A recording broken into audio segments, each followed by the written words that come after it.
Olá, boa tarde, doutor, tudo bem? Seja bem-vindo ao nosso podcast, hoje aqui no Rio Maframix, e é uma honra tê-lo aqui no nosso programa, falando aí sobre assuntos da cirurgia geral, né, com o senhor. Doutor, eu gostaria de falar um pouquinho sobre as hérnias com o doutor, né? E é sempre uma honra, eu sei que o senhor é um especialista em hérnias, né? Cirurgião geral, cirurgia esofágica, cirurgia bariátrica, né? E assim a gente sempre tem os nossos idosos, nossos pais, avós, que começam lá com aquelas hérnias e fica, eu não tá me incomodando, eu não vou operar, e aquilo vai aumentando. Então, nosso assunto hoje, eu queria falar sobre isso, doutor. E as pessoas vão lá no seu consultório, são atendidas por você, e aí você diz, seu pai vai precisar passar por uma cirurgia. E aí o familiar tá lá pensando, poxa, nunca passou por uma cirurgia. Meu pai é diabético ou é hipertenso. O que vem a ser cirurgia? Para a gente explicar para essas pessoas que estão aí precisando da nossa ajuda. Perfeito, Lucimara. Então, agradeço o convite. É um prazer, uma honra também estar aqui, atingir tantas pessoas ali através desse canal aqui com informação pertinente. Hérnia é um assunto palpitante para mim, porque eu adoro, são os pilares que eu comentei contigo nos bastidores. A gente faz bariátrica, vesícula, hérnias da parede abdominal e refluxo, né? E hérnias é muito prevalente na população em geral. Os idosos têm bastante, mas as pessoas jovens também podem ter, né? E a hérnia tem que definir o que seria a hérnia para o pessoal entender. A hérnia é uma rotura do músculo, né? Quando o músculo rompe e algo passa por essa ruptura. Então isso pode acontecer no nosso estômago, a hérnia de hiato. Isso pode acontecer na nossa parede abdominal, que são as hérnias inguinais, do umbigo, hérnia de uma incisão prévia, né? Então a cirurgia de hérnia hoje é uma cirurgia muito segura. Então todo paciente pode ficar muito tranquilo. É uma cirurgia onde a gente vai fechar um buraco para não passar mais por ali uma víscera, um componente lá de dentro que não pode passar por ali, né?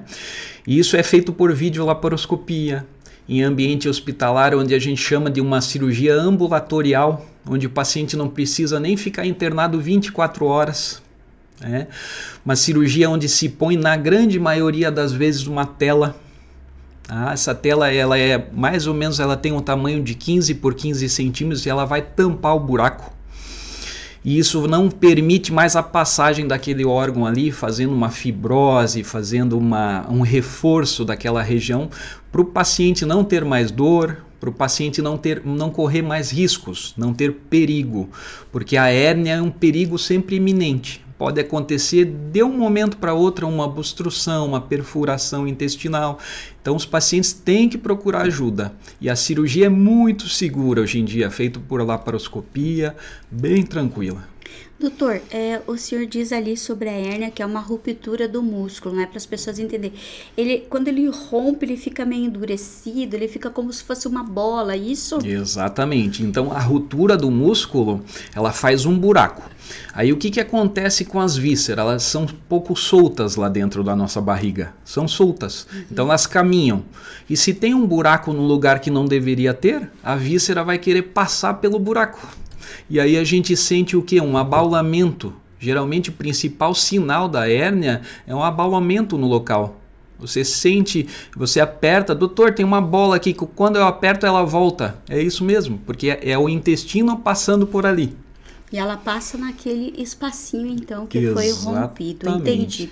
Doutor, crianças pequenas também podem ter essas hérnias? Desde nascença. Nós podemos ter hérnias diafragmáticas, hérnias grandes, onde o estômago hernia por um buraco no músculo da respiração. Isso é uma hérnia. Ou uma hérnia umbilical em criança é muito comum. Hérnia na virilha, inguinal, bolinhas que aparecem. Os pais notam que a criança está correndo, faz um esforço, chora, tem uma tosse ali, sai uma bolinha na virilha. É uma hérnia, tem que ser investigado. É bom procurar sempre o pediatra, né, doutor, para poder ser Exatamente. investigado e, se caso necessário, encaminhar para o cirurgião para ser avaliado. Perfeito. A criança, doutor, essas pessoas idosas, né, elas geralmente vão carregando essas hérnias por muitos anos, né? Verdade. E assim, ai, não tá me incomodando, e às vezes chega uma certa idade e essa hérnia rompe, né? E aí pode agravar o quadro desse idoso. Esse é o grande perigo que as hérnias muitas vezes são assintomáticas, não trazem sintomas, só esse abaulamento, mas não devem deixar de ser operadas, vistas, avaliadas. Por quê? Porque elas vão crescendo mesmo. O orifício herniário, né, que é o furo, o buraco, ele vai crescendo e vai cada vez mais passando coisas ali. E o que são essas coisas? O intestino. O intestino da gente passando em grande quantidade ali, ele não pode torcer lá dentro do buraco, ele não pode obstruir, não pode perfurar. Então tem gente que simplesmente nega tratamento disso porque tá tranquilo e de repente ele paga uma complicação grande lá no futuro. Então a hérnia, quando é diagnosticada, nem que comece pequenininho, uma bolinha de ping-pong ali, já deve ser feito o tratamento, porque senão fica aquelas hérnias muito grandes e aí também dificulta o tratamento depois. Doutor, quando faz uma obstrução no intestino é como se dobrasse o intestino ali, e ele pode até necrosar, deixar a pele com falta de circulação e fica toda pretinha lá por dentro, né? Exatamente. O primeiro a sofrer vai ser o intestino lá dentro. E aí depois, com a inflamação no local, começa a sofrer a gordurinha, o subcutâneo, a pele, né? Aí o paciente não consegue nem encostar naquele lugar. Você pode ter vômitos, você pode ter náusea, você pode ter obstrução intestinal, não conseguir mais ir no banheiro porque o intestino passou pelo buraco e acotovelou. Então tem que ser tratado o quanto antes mesmo, porque ela é muito perigosa. Então, eu gostaria que o senhor deixasse uma orientação, né, a essas famílias, que às vezes observam com o filho, ou com o esposo, ou com o pai, né? Porque pode ter hérnia em mulher e pode ter hérnia em homem, né, doutor? Exatamente. Os dois sexos, né? Sim, e pode a hérnia estar em criança mais nova, adolescentes, até o idoso, né? Exatamente. Queria que o senhor deixasse uma orientação, um conselho para essas pessoas que estão um pouquinho resistentes a procurar ajuda médica para poder resolver esse problema de saúde. Perfeito. A hérnia é muito prevalente. Né? Provavelmente aqui, quem está nos assistindo, de cada 10 pessoas, 2 vão ter hérnia. Muito comum. Atinge todas as idades. Desde criança pequenininha mesmo, recém-nascidos, até idosos, né? E existe um ditado em cirurgia, Lucimara, que diz assim: hérnia diagnosticada é hérnia operada.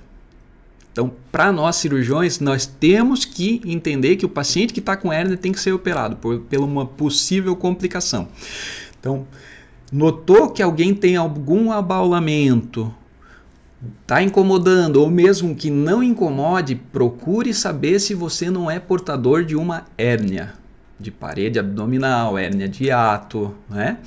E procure ajuda, porque pode eventualmente você complicar sem necessidade. Então a minha orientação é que sentiu um abaulamento, sentiu algum problema no abdômen, algum problema no refluxo, na caso da hérnia de hiato é refluxo, a gente vai falar sobre isso. É pirose, é queimação, tem que procurar ajuda. Doutor, e hoje as cirurgias, como você falou, que é de videolaparoscopia, né? É só umas pequenas aberturas, bem pequeno, né? A abertura não precisa, às vezes, de ponto, nada de sutura, né? Bem rapidinho. Hoje está muito mais seguro, a gente trabalha dentro de hospitais, né, como do todo o Brasil, com segurança do paciente, cirurgia segura, né, com todos os cuidados, né, Sim. Então, para o paciente não ter risco. Então, eu gostaria de agradecer a sua presença aí, doutor, e eu deixo o convite em aberto para mais um programa aí com o senhor. Muito obrigado, foi um prazer.